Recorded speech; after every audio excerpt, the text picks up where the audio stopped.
मैं आज आपको गेहूं छोड़ने की बात कह रहा हूं और ये बहुत दुखद बात है। किसी को गेहूं छोड़ने की बात कहना बहुत सामान्य बात नहीं है, लेकिन कीटनाशकों के अंश, यूरिया, फर्टिलाइजर, केमिकल्स, इनके अंश अन्न, जल, पशु और हम मनुष्यों में आने लग गए। फसल पर कीटनाशकों के छिड़काव का मानव शरीर पर असर जानने के लिए कई शोध और अध्ययन हो चुके हैं, जिनसे पता चलता है कि कीटनाशक मनुष्य शरीर में कैंसर रोग को जन्म दे रहे हैं। अधिक उत्पादन के चक्कर में ये सब खेल हो रहा है लंबे समय से और अब उसके असर शरीर में प्रकट होने लगे हैं।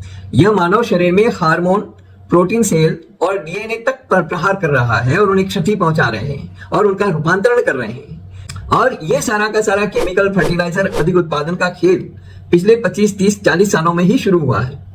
जैसे जैसे समय तेजी से बढ़ रहा है, वैसे वैसे इनका इस्तेमाल भी तेजी से बढ़ रहा है। दूसरी ओर बॉडी को डिटॉक्सिफाई करने के लिए जितना पानी पीना चाहिए हम नहीं पीते।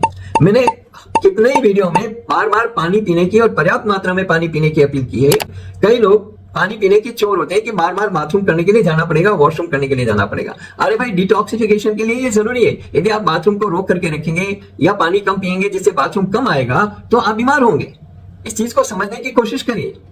यदि आपके पास में शुद्ध देशी खाद, जैविक खाद से उत्पादित गेहूं है, जिसको ऑर्गेनिक गेहूं, आधुनिक सभ्य भाषा में ऑर्गेनिक गेहूं, लेकिन ये ऑर्गेनिक गेहूं के नाम पर बहुत दुकानदारियां चल रही है। कौन सा ऑर्गेनिक असली है और कौन सा ऑर्गेनिक नकली है ये पता नहीं है। इसलिए गांव में जाइए, गांव से गेहूं खरीदिए और पता करिए कि वो किसी प्रकार के केमिकल, फर्टिलाइजर का उपयोग तो नहीं करता।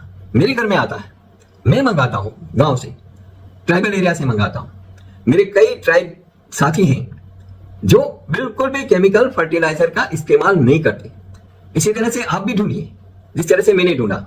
तो ऐसे गेहूं हैं तो उनकी रोटी खा लीजिए, लेकिन बाकी मिक्स आटे की रोटी खाइए, गजी की रोटी खाइए। गजी एक मिक्स अनाज का नाम है जिसमें 45% गेहूं, 45% जौ और 10% काला चना।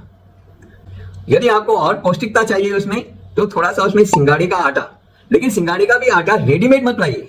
साबुत सिंगाड़े मिलते हैं, उनको कूट करके मिक्सर में पीस करके आटा बना लीजिए और वो इसमें मिला लीजिए। ये आप इस्तेमाल करेंगे खाने में तो आप डायबिटीज से भी बचेंगे।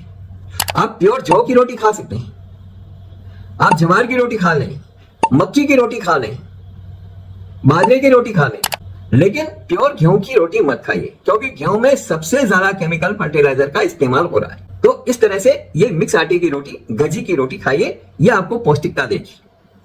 इस वीडियो में इतना ही। उम्मीद करता हूं ये आप मेरी बात मानेंगे, पानी पूरा पिएंगे और गेहूं को छोड़ करके गजी की रोटी खाएंगे।